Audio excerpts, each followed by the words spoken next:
Folks, welcome back. See, got Buddy dragging his leash around a little bit. Starting his leash work here, getting used to being on him.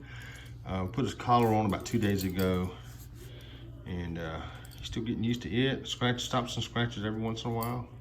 Right now, he knows I got his treats, which is actually a good thing.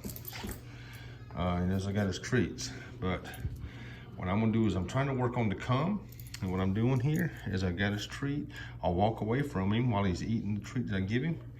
And I get to the end and I tell him, I put a little bit of treat in my hand. I'm trying to say, here we go. It's a little bit more than I want to. Buddy, come. Now, there you go, good job. Now I've been working with the sit on him also, but that's not what I'm working on today. I've been working, let me see, I'll just go and do it real quick with him and see what happens. The sit. Go to the leash, good boy, you see that? Now usually I use two hands, and I'll tell you what I'll do, I'm holding the camera, so it's tough, is I will place the other hand on his tail, light pressure, sit, good job. When he sits, I let him have it, and let him go. And I press a little bit of pressure on his back, not much, because you don't want to put a lot of pressure on those hindquarters over time, especially as a puppy. He's still developing, right? But just a little pressure to get him to think about his rear end. Sit, good job. And all I want, he doesn't understand the word sit. Let's only pretend that he understands the sit, right? But he understands that when I give him a treat and I hesitate feeding it to him, delivering it, that he sits like that. Hey, good job. You of course gotta praise him every once in a while. But that's not what I'm working on today. I'm working on the leash, basically letting him get used to the leash and using it as a tool to bump him to come to me. Just a light pressure, nothing major, just so he can get used to it. So when we start walking, so he can get used to it. So he knows I got his treat, but I will give him a treat. Let's see if I can do it on camera. I'm doing this one-handed, folks, it's tough. So I'll give him a little bit of a treat and I'm gonna walk away. And the hard part of this is him not getting tangled up in it. Hey, so let's set it down here on the floor, on the hardwood floor. There you go. Hey, it's right here, buddy. You missed it. Right there. Right there. There you go. Come, buddy. Come. Good job. Here, he's looking for it. So I'm gonna give him part of this.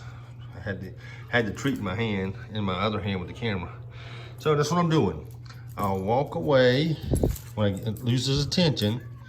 And I'm trying, for the sake of the camera, I'm trying to mimic what I'm doing here. But what I do is I walk away, let him lose attention off me. Let's see if we'll do it real quick. And he knows I got the treats now. He's gonna follow me, which is okay. But I'll walk away, let him lose interest, grab his leash, and I try not to put any pressure on it. Good boy, sit. Come here. Sit, good job, sit. That's a good boy. And now, real quick, this is raw. This is what they call raw diet. And I'm using it as a treat.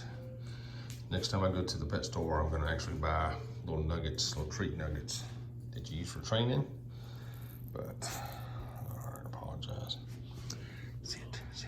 And what you do is you don't let him have any. I mean, he might get a little bit of flavor on my fingers here, but until he sits, then you feed it. I'm sorry with the camera. Then you feed it to him. Good job, good boy. And again, he doesn't understand, but this is basically just being repetitious. You just being consistent, and it's being rewarded, consistent rewarded. That's the main thing you need with dog training. Humane, always be humane to the animals. Consistent and rewarded. If you can do that, be consistent with your training, consistent with your potty training, consistent with your walking, consistent with your leash, consistent with everything, then they'll figure it out. Because all you're trying to do is you're trying to figure out how to explain to a dog, to a puppy, what you want them to do. Once they figure that out, sit. Once they figure that out, they'll do it. They want to please. These animals want to please. So, just trying to figure out how to explain it to him. All right, folks. Again, this is it's like day. Let's see, day 4. Technically, day 4. I could put it on Friday. I'm a Saturday. So day 4. It's day 4 with Buddy. Let's talk about his crate training real quick before I sign off here. Last night, put him in this crate. I actually put him in this crate 2 hours ago. It was really quiet. But I put him in the crate last night for the first probably 3 or 4 hours. He was very quiet. He was tired. Josh came in and went right by his box. He still didn't say anything, didn't bark or anything.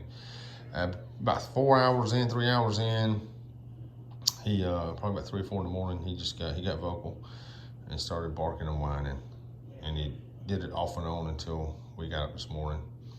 Part of his problem, and I can't speak for all puppies or all dogs, part of his problem is he likes hearing us. When we're out and about or up and about and we put him in his box during the day, he's pretty content as long as he can hear us in here. Is when it gets real quiet. But he's starting to get used to it. I had one dog that I was training that as a puppy, Dakota. It took him 2 weeks to quit with the whining and crying and stuff. But the main thing with the crate training, isolation type work, you can't give in. You have to put up with it. Once you give in, if you do, then you're only making it worse. You're only making it where you're gonna have, when you finally do buckle down to say, look, this is enough, it's gonna take even more. So, the good thing about the upstairs, we sleep upstairs and put him downstairs in the laundry room, and it's not quite that loud, but not everyone has an upstairs or has a dedicated place to keep their dog, and where it's not that loud. But usually within 2 weeks, and that sounds like an eternity when you got a puppy. But if you can put up with it, allow them to bark it out and whine it out for 2 weeks, then you should be good to go. But if you give in and you go in there and tell them to hush, or you go in there and tell them no, or you go in there and show them any attention while they're whining, then all you do is reinforce that bad behavior, whether you think so or not. All right, folks. Well, thanks for tuning in. I really do appreciate the feedback. I do appreciate you stopping by.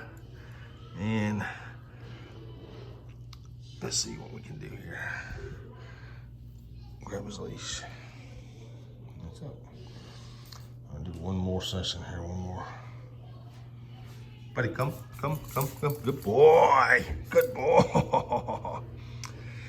And the main thing with that is he's just ignoring the lead as far as dragging it around the house. So when I do pick it up to go for a walk, eventually, take a break outside or whatever, sit, good boy, sit, good boy. See, that's another thing you do too. If you see a puppy about to sit, if you kind of say the words, kind of imprint them. He doesn't realize it though, at this stage, that's what he's being rewarded for. He just knows he's doing something. Sit. Good boy. And what I usually do